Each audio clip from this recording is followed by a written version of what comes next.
ದೆಹಲಿ ಯಾತ್ರೆಗೆ ಸಜ್ಜಾಗಿದ್ದಾರೆ ಸಿಎಂ ಆಪ್ತ ಸಚಿವರು. ಅಹಿಂದ ಸಚಿವರ ಸಭೆಯ ಬೆನ್ನಲ್ಲೇ ಹೊಸ ತಂತ್ರ ಹೆಣೆದಿದ್ದಾರೆ.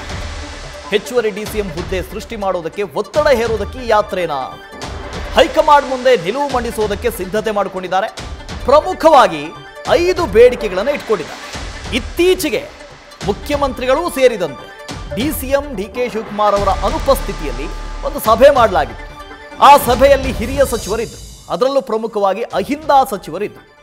ಅದು ಸತೀಶ್ ಜಾರಕಿಹೊಳಿ ಅವರು ಆಗಿರ್ಬೋದು, ಎಸ್ ಸಿ ಮಹದೇವಪ್ಪ ಆಗಿರ್ಬೋದು, KN ರಾಜಣ್ಣ ಆಗಿರ್ಬೋದು. KN ರಾಜಣ್ಣ ಅವರು ಆ ಸಭೆಯಿಂದ ಹೊರಬಂದ ತಕ್ಷಣ ನಾವು ಪ್ರಶ್ನೆ ಮಾಡಿದ್ವಿ, ಏನು ಸಾರ್ ಸಭೆಯೆಲ್ಲ ಸೇರಿಬಿಟ್ಟಿದ್ದೀರಾ, ಏನು ಕತೆ, ಏನು ಚರ್ಚೆ ಅಂತ.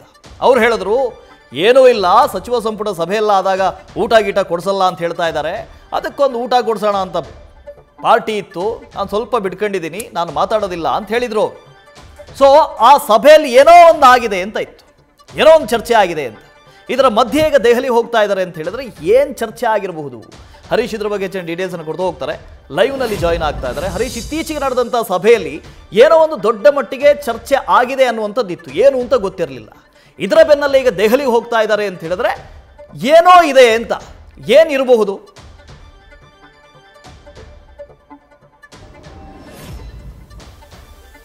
ಬಹಳ ಮುಖ್ಯವಾಗಿರುವಂತದ್ದು, ಇತ್ತೀಚೆಗಷ್ಟೇ ಸಚಿವ ಸತೀಶ್ ಜಾರಕಿಹೊಳಿ ಅವರ ನಿವಾಸದಲ್ಲಿ ಹಲವು ಸಚಿವರು ಕೂಡ, ಅದರಲ್ಲೂ ಕೂಡ ಸಿಎಂ ಆಪ್ತ ಬಳಗದ ಸಚಿವರು ಸೇರಿ ರಹಸ್ಯ ಸಮಾಲೋಚನೆ ನಡೆಸಿರುವಂತದ್ದು, ರಾಜಕೀಯವಾಗಿ ಸಾಕಷ್ಟು ಕೂಡ ಚರ್ಚೆಗೆ ಎಡೆ ಮಾಡಿಕೊಟ್ಟಿರುವಂತದ್ದು. ಒಂದು, ಸಿಎಂ ಸಿದ್ದರಾಮಯ್ಯ ಅವರ ಸಮ್ಮುಖದಲ್ಲಿ ಎಲ್ಲ ಸಚಿವರು ಕೂಡ ಭಾಗವಹಿಸಿ ಒಂದಷ್ಟು ಅಭಿಪ್ರಾಯಗಳನ್ನ ತಮ್ಮದೇ ಆದಂತಹ ಲೆಕ್ಕಾಚಾರದಲ್ಲಿ ವ್ಯಕ್ತಪಡಿಸಿದ್ದಾರೆ ಅನ್ನುವಂಥದ್ದು.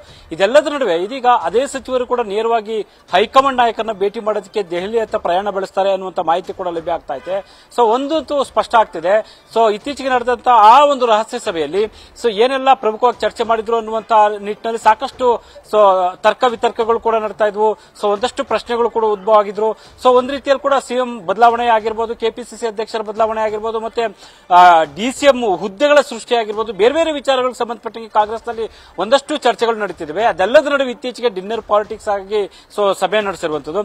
ಹಾಗಾಗಿ ಒಂದಷ್ಟು ಸಿಎಂ ಆಪ್ತ ಬಳಗದ ಕೆಲವು ಸಚಿವರು ಅಂದ್ರೆ KN ರಾಜಣ್ಣ ಮತ್ತೆ ಮಹದೇವಪ್ಪ, ಸತೀಶ್ ಜಾರಕಿಹೊಳಿ ಎಲ್ಲರೂ ಕೂಡ ಒಬ್ಬೊಬ್ಬರಿಗೆ ಹೈಕಮಾಂಡ್ ನಾಯಕರನ್ನ ಭೇಟಿ ಮಾಡ್ತಾರೆ ಅನ್ನುವಂತ ಮಾಹಿತಿ ಲಭ್ಯ ಆಗ್ತಾ ಇದೆ. ಅಂದ್ರೆ ಈಗಾಗಲೇ ಕೂಡ ಏನೆಲ್ಲ ಚರ್ಚೆ ಆಗಿದೆ ಸಭೆಯಲ್ಲಿ, ಮತ್ತೆ ಸಿಎಂ ಸಿದ್ದರಾಮಯ್ಯ ಅವರಿಗೆ ಯಾವ ರೀತಿ ಬೆಂಬಲವನ್ನು ವ್ಯಕ್ತಪಡಿಸಿದ್ದಾರೆ, ಮುಂದೆ ಯಾವ ರೀತಿ ನಿರ್ಧಾರವನ್ನ ಕೈಗೊಳ್ಳಬೇಕಾಗುತ್ತೆ ಬದಲಾದ ಸನ್ನಿವೇಶದಲ್ಲಿ, ಹೀಗೆ ಹತ್ತು ರೀತಿಯಲ್ಲಿ ಕೂಡ ವ್ಯಾಖ್ಯಾನಗಳಾಗ್ತಾ ಇವೆ.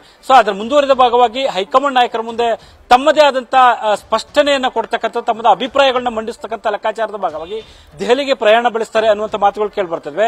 ಒಂದು ಅಜೆಂಡಾ ಸ್ಪಷ್ಟವಾದಂತೆ ಕಾಣಿಸ್ತಾ ಇದೆ.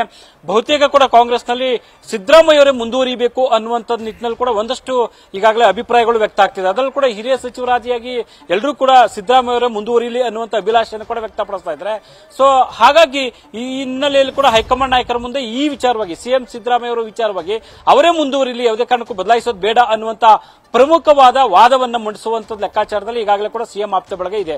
ನಂತರದಲ್ಲಿ ಇರುವಂತದ್ದು, ಒಂದ್ ವೇಳೆ ಬದಲಾವಣೆ ಮಾಡಿದ್ದೇ ಆದಲ್ಲಿ, ಯಾಕಂದ್ರೆ ಒಂದ್ ವೇಳೆ ಸಿದ್ದರಾಮಯ್ಯ ಬದಲಾವಣೆ ಮಾಡಿದ್ದೇ ಆದಲ್ಲಿ ಸರ್ಕಾರದಲ್ಲಿ ಅಸ್ಥಿರತೆ ಉಂಟಾಗುತ್ತೆ, ಇದಕ್ಕೆ ಏನು ಜವಾಬ್ದಾರ ಆಗೋದಿಲ್ಲ ಅನ್ನುವಂಥದ್ದು, ಯಾರು ಜವಾಬ್ದಾರ ಆಗೋದಿಲ್ಲ ಅನ್ನುವಂತ ಸಹಜವಾದಂತ ಒಂದು ಪ್ರಶ್ನೆಯನ್ನ ಅವ್ರ ಮುಂದೆ ಇಡುವಂತ ಒಂದು ಪ್ರಯತ್ನ ಆಗಬಹುದು. ನಂತರ ಇರುವಂತದ್ದು, ಒಂದು ವೇಳೆ ಬದಲಾವಣೆ ಮಾಡಿದ್ದೇ ಆದಲ್ಲಿ ಸರ್ವಸಮ್ಮತ ಆದಂತ ಒಬ್ಬ ವ್ಯಕ್ತಿ ಕೊಡಬೇಕಾಗುತ್ತೆ. ಅಂದ್ರೆ ಎಲ್ರಿಗೂ ಒಪ್ಪಿಗೆ ಆಗಬೇಕು, ಕೇವಲ ಒಂದಿಬ್ಬರಿಗೂ ಒಪ್ಪಿಗೆ ಆಗುವಂತದ್ದಾಗಿರಬಾರ್ದು.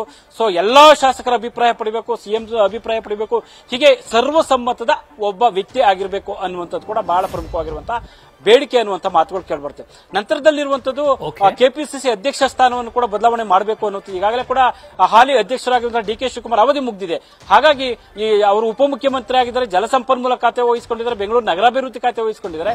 ಹಾಗಾಗಿ ಅವರನ್ನು ಕೂಡ ಕೆಪಿಸಿಸಿ ಅಧ್ಯಕ್ಷ ಸ್ಥಾನದಿಂದ ಮುಕ್ತಗೊಳಿಸಬೇಕು ಅನ್ನುವಂಥದ್ದು. ಮಗದೊಂದು ಕಡೆ ಡಿಸಿಎಂ ಸ್ಥಾನಗಳ ಹುದ್ದೆ ಸೃಷ್ಟಿ ಆಗಬೇಕು ಅನ್ನುವಂಥ ಬೇಡಿಕೆಯನ್ನು ಕೂಡ ಹೈಕಮಾಂಡ್ ಮುಂದೆ ಇಡ್ತಾರೆ ಅನ್ನುವಂಥ ಮಾತುಗಳು ಕೇಳಿಬರ್ತಾ ಇರುವಂತದ್ದು. ನ್ಯೂಸ್ ಫಸ್ಟ್ ನಿರ್ಭೀತಿಯಿಂದ ನಿಮ್ಮ ಪರವಾಗಿ.